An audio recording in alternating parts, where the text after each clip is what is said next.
I had absolutely, definitely killed my mother. Okay, maybe not definitely, but I was pretty sure of it. Like 90% sure. Maybe 85. It all depended on whether I had locked the front door when I left our house earlier today, and no matter how hard I tried, I couldn't remember if I had.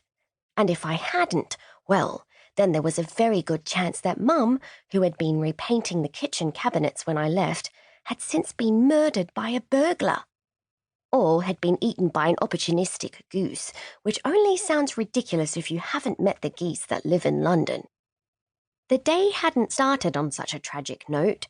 It was a hot July and school had just finished for the summer, so I left home right after lunch to meet my best friend Emily, her little sister Tam, and two of Tam's friends.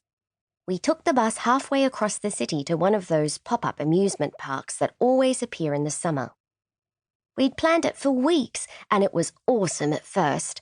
We had eaten ice creams in the sunshine, taken turns go-karting, and tried to win those giant cuddly teddy bears.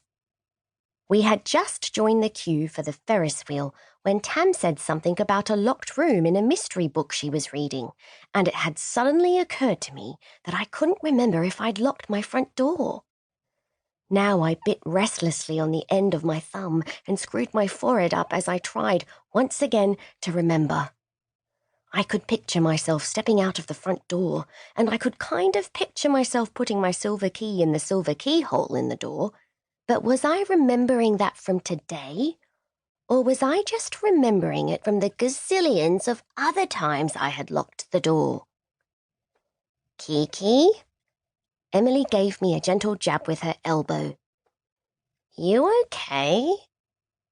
I nodded and tried to concentrate on what she and the others were saying, but all I could think about was the front door of my house.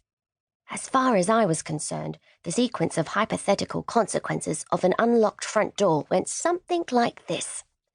Burglar, or goose, sees unlocked front door. Burglar, or goose, can't believe their good luck. Burglar, or goose, bumps into Mum while attempting to loot the kitchen, and then, inevitably, burglar, or goose, murders, or eats Mum. Emily's eyes moved to my hand, and she watched with concern as I mauled my thumbnail. You're not okay, she said, and lowered her voice so that Tam and Tam's friends wouldn't hear her. What's up? If it had been anyone other than Emily or Mum, I would have lied and pretended I felt sick or had a headache or something. But it was Emily, so I told her the truth. And because she was Emily, she listened to me and then she nodded. And it won't matter if I tell you that your mother's death by goose is extremely unlikely, will it? Because once it's in your head, you can't get it out. She knew me so well. I should go home and check the door, I said.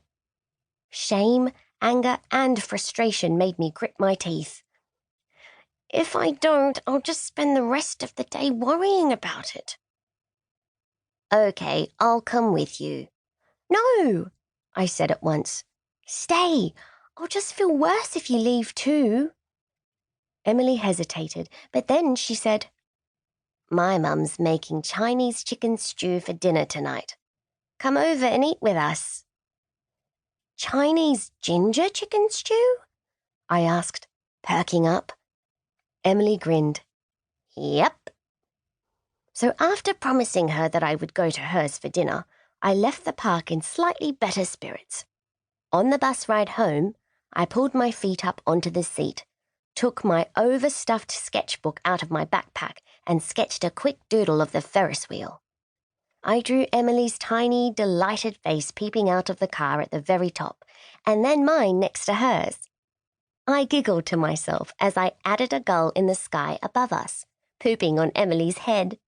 She'd love that when I showed her later.